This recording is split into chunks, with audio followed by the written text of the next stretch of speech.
অনেকে এটার উপরে ফেরকা হয়ে যাচ্ছে, দল হয়ে যাচ্ছে।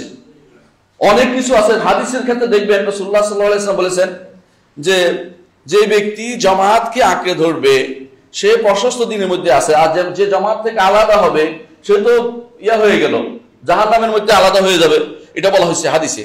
এখন প্রত্যেকে তার মতো করে আমার জামাতের কথা বলেছে, আমার জামাতের কথা বলেছে না, আপনার জামাতকে বলা হয়নি। এটা জামাত হচ্ছে মুসলিম কমিউনিটি থেকে আলাদা না হওয়ার কথা বলা হচ্ছে। মুসলিমরা একত্রে পরস্পর থাকবে, মুসলিম আলাদা কোনো তৈরি করবে না, আলাদা একটা ভিন্ন একটা জাতি গোষ্ঠী তৈরি করবে না নিজেরা, যে আমরা কিছু হয়ে গেলাম, আমরা কিছু আলাদা করবে না, এটা নয়। এখানে হচ্ছে মুসলিমরা সবাই একই রাসূলুল্লাহ সাল্লাল্লাহু আলাইহি ওয়াসাল্লাম সাহাবায়ে কেরাম তাবেঈনদের নীতি অনুসারে যারা চলে আসছে এরা জামাতের ভিতরে আছে।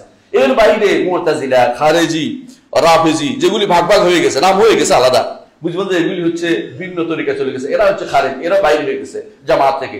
এই জামাত তো আপনার মসজিদের জুমার জামাত না, অথবা কোনো দলের নাম নয়, বরং এটা হচ্ছে মুসলিম কমিউনিটির ভিতরে, মুসলিম পরিস্থিতি ডিগনিটির ভিতরে আহলুস সুন্নাত ওয়াল জামাতের বাইরে যারা চলে যাবে তারাই বুঝবেন যে এর ভিন্ন নাম দিয়ে চলে গেছে। তাহলে বুঝার ভুলের কারণে সেটা হচ্ছে।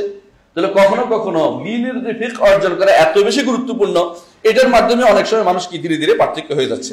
অথচ এইটা যদি থাকতো, ফিতনার যুগে আপনি বাঁচতে পারতেন যে আমি ওইটাতে যাবো যেটাতে আমার সালাফরা চলে গেছে।